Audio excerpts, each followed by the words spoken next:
स्वागत है आपका मेरे यूट्यूब चैनल गुरुजी पर। आज मैं आपके लिए नई वीडियो लेकर आया हूँ पॉलिनोमियल्स फ्रॉम क्लास 9। और अगर आप हमारे चैनल पे न्यू है तो प्लीज़ पहले इसको सब्सक्राइब कर दीजिए और बेल आइकन को दबाना ना भूलें ताकि आपको लेटेस्ट नोटिफिकेशन मिलती रहे। तो चलिए आज मैं आपको बताने वाला हूँ रिमाइंडर थ्योरम के बारे में। ठीक है, तो रिमाइंडर थ्योरम क्या कहता है, देखिए स्टूडेंट्स, अगर आपको कोई पॉलिनोमियल दे रखा है और मान लीजिए पॉलिनोमियल को किस फॉर्म में डिनोट करते हैं स्टूडेंट्स, px से डिनोट करते हैं। और एक हमें पॉलिनोमियल दे रखा है, मान लीजिए 5x² + 5। क्लियर है बात। तो अब देखिए स्टूडेंट्स, अगर आप इस पॉलिनोमियल को किसी दूसरे पॉलिनोमियल से डिवाइड करेंगे, मान लीजिए एक पॉलिनोमियल हमें दे रखा है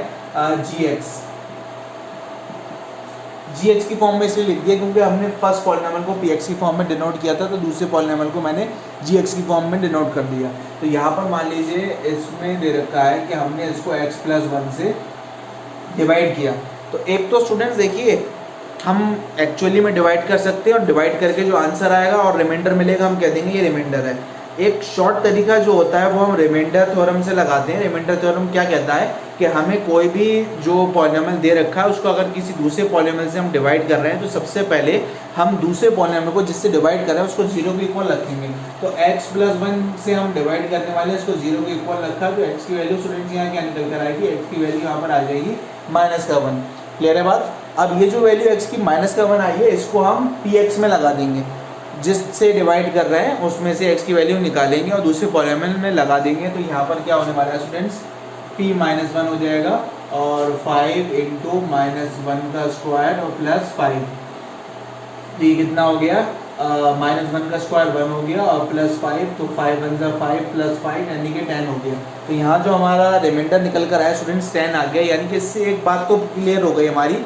क्या क्लियर हुई है बात कि ये जो पॉलिनोमियल हमें दे रखा है x + 1 ये इसका फैक्टर नहीं है। अगर फैक्टर होता तो इसमें रिमाइंडर क्या आने वाला है, 0 आता रिमाइंडर, लेकिन यहाँ रिमाइंडर 10 आ रहा है। तो हमको केवल ये बताना था कि रिमाइंडर क्या आ रहा है, तो हम सीधा लिख देंगे कि रिमाइंडर = 10। अदरवाइज अगर हमें ये बताना होता कि ये इसका फैक्टर है कि नहीं तो हम लिखते no it is not the factor, क्योंकि हमारा जो रिमाइंडर है वो 10 के इक्वल आ रहा है। क्लियर है बात। अब देखिए मैं आपको ये वेरीफाई करके दिखाऊंगा कि अगर हम एक्चुअली में भी डिवाइड करते हैं तो रिमाइंडर क्या निकल कर आ रहा है। तो मैं यहाँ लिख देता हूँ कि हमारा जो रिमाइंडर निकल कर आ रहा है वो 10 आ रहा है। अब एक्चुअल मेथड से एक बार ट्राई करते हैं और देखते हैं कि 10 आ रहा है कि नहीं आ रहा है। स्टूडेंट्स, क्योंकि हम इसको x + 1 से डिवाइड कर रहे हैं तो मैंने x + 1 को बाहर रख दिया, यानी कि ये डिवाइज़र है और ये डिविडेंड क्या हो जाएगा, 5x² + 5 हो जाएगा। तो अगर हम बड़ा वाला डिवाइड करते हैं पॉलिनोमियल्स का तो सबसे पहले हमें ये देखना होता है कि ये टर्म कैसे ला सकते हैं। यहाँ पर हमको 5x² दे रखा है और यहाँ हमको x दे रखा है। तो कोशिश स्टूडेंट्स ये करेंगे कि 5x² बना लें सबसे पहले। तो अगर इसको हम 5x से मल्टीप्लाई करते हैं तो 5x × x कितना हो जाएगा, 5x² हो जाएगा। दोनों टर्म से हमें मल्टीप्लाई करना पड़ेगा स्टूडेंट्स। तो यानी कि अब ये 5x की 1 से मल्टीप्लाई होगी तो हमको मिलेगा 5x। क्लियर है बात। अब इसको माइनस कीजिए स्टूडेंट्स, तो ये माइनस का साइन लग जाएगा, ये भी माइनस का साइन लग जाएगा। अब यहाँ दोनों टर्म्स ये क्या होने वाली है, कैंसिल हो जाएंगी। कैंसिल करने के बाद हमें क्या मिलेगा, यहाँ कैंसिल करने के बाद हमें मिल रहा है -5x एंड देन +5। इस 5 पे कोई फर्क नहीं पड़ने वाला है क्योंकि एक्चुअली में इसके साथ प्लस का साइन है। क्लियर है बात। अब देखिए स्टूडेंट्स, हम क्या कर सकते हैं, यहाँ हमें -5x बनाना है। तो अगर हम इसकी -5 से मल्टीप्लाई करते हैं तो -5 × x कितना हो जाएगा, -5x हो जाएगा, माइनस प्लस माइनस हो जाएगा, 5 × 5। तो ये देखिए साइन स्टूडेंट, साइन हमें चेंज करने पड़ेंगे। तो ये हो जाएगा प्लस का और ये भी प्लस का हो जाएगा। अब ये दोनों कैंसिल हो गए क्योंकि अपोजिट साइंस आपस में कैंसिल कर देते हैं। तो 5 + 5 हमको क्या मिल जाएगा, 10 मिल जाएगा। तो आप स्टूडेंट्स देख सकते हैं यहाँ पर कि जो एक्चुअली में रिमाइंडर आ रहा है वो भी 10 है और जो हमने रिमाइंडर थ्योरम से निकाला था वो भी 10 है। तो रिमाइंडर थ्योरम जो होता है स्टूडेंट्स वो एक हमारा टाइम सेविंग मेथड है। तो अगर आपको क्वेश्चन 1 मार्क में प्रोवाइडेड है और आपको नहीं दे रखा है कि show by long division method, तो आप सीधा सा जो भी जिस भी पॉलिनोमियल से आप डिवाइड कर रहे हैं उसको आप = 0 रखेंगे, उससे x की वैल्यू निकालेंगे और जो x की वैल्यू आएगी वो गिवन पॉलिनोमियल में पुट कर देंगे। तो जो वैल्यू आने वाली है वही आपका रिमाइंडर होगा। यही हमारा रिमाइंडर थ्योरम था। अब स्टूडेंट्स मैं आपको फैक्टर थ्योरम के बारे में बताने वाला हूँ। तो फैक्टर थ्योरम क्या होता है, देखिए px, fx, gx कुछ भी हम लिख सकते हैं। ये सीधा सा फंक्शन डिनोट करता है कि हमारा जो पॉलिनोमियल है वो किसका फंक्शन है। मेन हमारा मकसद होता है वेरिएबल को दिखाना। तो वेरिएबल यहाँ पर x होगा, ठीक है। x भी हो सकता है, y भी हो सकता है, मैंने x कंसिडर किया है। तो अगर स्टूडेंट्स आपको एक पॉलिनोमियल दे रखा है fx, क्लियर है बात। तो अगर आपको एक पॉलिनॉमियल एफ एक्स दे रखा है तो एक्स प्लस ए उसका फैक्टर होने वाला है जब एफ माइनस ए की वैल्यू 0 के इक्वल होगी। क्लियर है बात।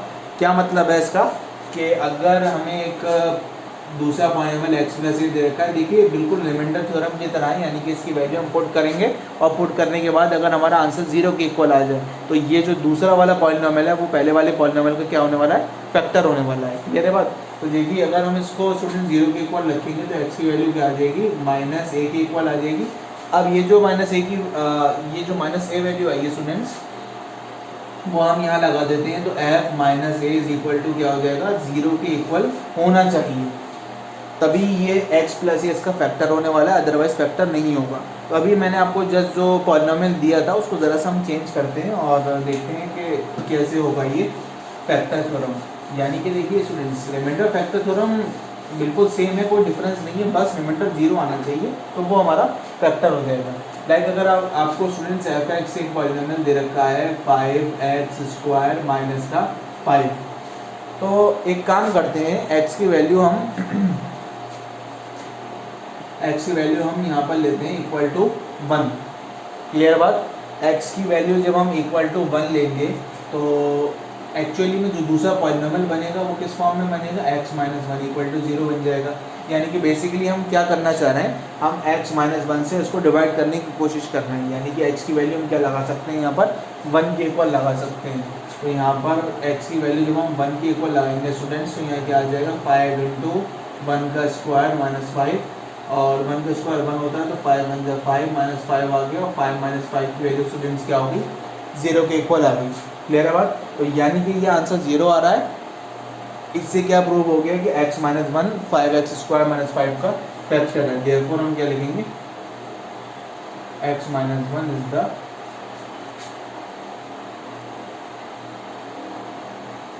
Factor of 5x² minus 5। समझ आ रही है बात आपको। तो रिमाइंडर और फैक्टर थ्योरम में कोई डिफरेंस नहीं है, बस हम रिमाइंडर निकालने की कोशिश करेंगे, यानी कि हम रिमाइंडर थ्योरम ही लगा रहे हैं इसमें। तो जब वैल्यू हमारी 0 के इक्वल आ जाएगी तो हम बोल देंगे कि ये फैक्टर है इसका, और वही फैक्टर थ्योरम हमारा कहता है। अब इस पर थोड़ा सा क्वेश्चन देख लेते हैं, उससे आपको और क्लियर हो जाएगा कि रिमाइंडर थ्योरम और फैक्टर थ्योरम को किस तरीके से हम क्वेश्चंस में अप्लाई कर सकते हैं।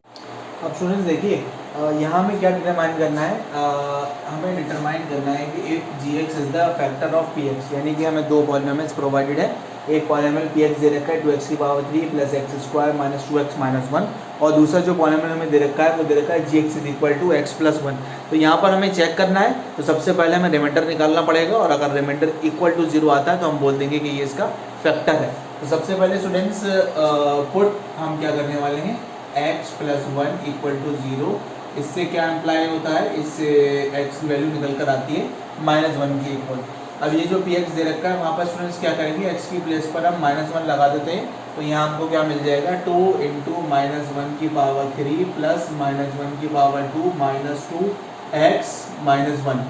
क्लियर है बात। अब देखिए माइनस 1 की पावर 3 क्या होती है स्टूडेंट्स, माइनस 1 मिल जाएगा हमें, और माइनस 1 का स्क्वायर प्लस 1 हो जाएगा। क्लियर है बात। माइनस माइनस प्लस 2 और माइनस 1, ठीक है। तो 2 इंटू माइनस 1 माइनस का 2 हो गया प्लस, अब देखिए स्टूडेंट्स ये प्लस के 1 से माइनस का 1 कैंसिल हो रहा है, तो ये हमें मिल गया 2, और माइनस का 2 प्लस का 2 इक्वल टू 0 के हो जाएगा। तो यहाँ क्लियर दिख रहा है हमें कि रिमाइंडर 0 के इक्वल आ रहा है, तो हम क्या लिख देंगे, yes gx is the factor. तो ये जो हमारा gx है यहाँ पर वो px का क्या निकल कर आ गया, फैक्टर निकल कर आ गया। आई होप आपको समझ में आ रही होगी बात। अब एक और क्वेश्चन लेते हैं और आपको और अच्छे से क्लियर हो जाएगा। माफ़ कीजिएगा, थोड़ा एंगल ख़राब हो रहा है तो ये नीचे की तरफ जा रही है लाइन। और अब नेक्स्ट क्वेश्चन लेते हैं, बस आपको यहाँ से जैसा लिखना है कि yes gx is the factor. Clear है बात। नेक्स्ट क्वेश्चन लेते हैं इस पर और अच्छे से आपको क्लियर करवाने के लिए बढ़ते हैं स्टूडेंट्स अब नेक्स्ट क्वेश्चन की तरफ। नेक्स्ट क्वेश्चन में हमें दे रखा है px एक पॉलिनॉमियल है x की power 3 minus 4x² plus x plus 6, और gx जो दूसरा पॉलिनॉमियल है वो हमको दे रखा है x माइनस 3। तो सबसे पहले हम क्या करते हैं स्टूडेंट्स, अगेन इसको पुट करेंगे हम x माइनस 3 को 0 के इक्वल, तो उससे x की वैल्यू क्या निकल कर आएगी, 3 निकल कर आ जाएगी। ठीक है। अब जो हमें px दे रखा है वहाँ x की जगह हम लगाएंगे 3, तो इससे हमें क्या वैल्यू मिल जाएगी स्टूडेंट्स, एक्स की पावर 3 यानी कि 3 की पावर 3 माइनस 4 इंटू 3 की पावर 2 और प्लस 3 प्लस 6, 3 की पावर 3 27 होता है, माइनस 3 3 से 9, 9 4 से कितना हो जाएगा 36 हो जाएगा स्टूडेंट्स, प्लस 6 प्लस 3 हो जाएगा 9। क्लियर है बात। अब प्लस के साइन वाले जब लेते हैं तो 27 प्लस 9 हमको दे देगा 36 और माइनस 36 ऑलरेडी प्रोवाइडेड है, तो इसकी वैल्यू निकल कर आ गई 0 के इक्वल। जब वैल्यू 0 आ गई देयरफॉर क्या निकल कर आया, therefore G X is the factor. Clear है बात। तो हमने यहाँ पर फैक्टर थ्योरम लगाया और चेक कर लिया कि ये फैक्टर है कि नहीं। बस एक बात माइंड में रखनी, रिमाइंडर हमारा ऑलवेज 0 के इक्वल होना चाहिए। नेक्स्ट स्टूडेंट्स देखिए क्वेश्चन में हमें क्या करना है, फाइंड द वैल्यू ऑफ के if x minus 1 is the factor, और ऑफ लगा देता हूँ मैं यहाँ पर, x minus 1 is the factor of. अब ये जो आपको पॉलिनोमियल प्रोवाइडेड है उसका फैक्टर x माइनस 1 दे रखा है। फैक्टर x माइनस 1 है यानी कि रिमाइंडर जो होगा यहाँ पर 0 होने वाला है जब x की वैल्यू हम यहाँ 1 लगा देंगे। तो कोड सबसे पहले हम क्या करेंगे, x माइनस 1 को 0 के इक्वल रखेंगे तो x की वैल्यू यहाँ क्या मिल जाएगी 1 के इक्वल आ गई। क्लियर है बात। अब ये जो x की वैल्यू 1 आई है वो यहाँ पर अगर स्टूडेंट्स हम लगाते हैं तो p1 इज इक्वल टू क्या हो जाएगा 1 की पावर 2 प्लस 1 प्लस k, और ये किसके इक्वल होने वाला है 0 के इक्वल हो जाएगा। तो 1 की पावर 2 1 हो गया, प्लस 1 और प्लस k इक्वल टू 0 के आ गया। तो स्टूडेंट्स k और 1 प्लस 1 2 हो जाएगा इक्वल टू 0 के, तो इससे k की वैल्यू हमको क्या मिल जाएगी, k की वैल्यू हमें मिल जाएगी माइनस का 2।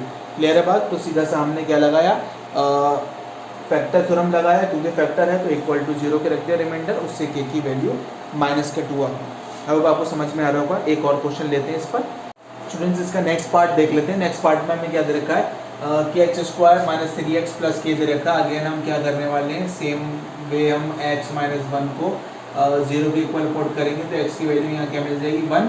तो ये जो px दे रखा है वहाँ पर x की जगह हम 1 लगाते हैं तो k इंटू एक्स का स्क्वायर यानी कि 1 का स्क्वायर हो जाएगा, माइनस 3k हो जाएगा यानी कि 3x सॉरी, और x की वैल्यू हम 1 लगा देंगे प्लस k, और रिमाइंडर किसके इक्वल हो जाएगा, रिमाइंडर हो जाएगा 0 के इक्वल।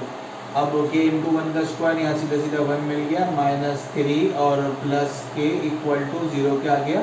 अब देखिए स्टूडेंट्स ये k और k क्या दे देगा हमें 2k दे देगा, और माइनस 3 इक्वल टू 0 के आ गया। तो 2k की वैल्यू क्या मिल गई हमें यहाँ पर, 2k की वैल्यू यहाँ पर 3k इक्वल आ गई। तो k की वैल्यू यहाँ क्या हो जाएगी, k हो जाएगा इक्वल 3/2k। तो ये हमारी वैल्यू मिल गई k की। थोड़ा सा इधर शिफ्ट कर देता हूँ स्टूडेंट्स, जो k की वैल्यू क्या आ गई है 3/2 आ गई है। आई होप आपको समझ में आया होगा स्टूडेंट्स।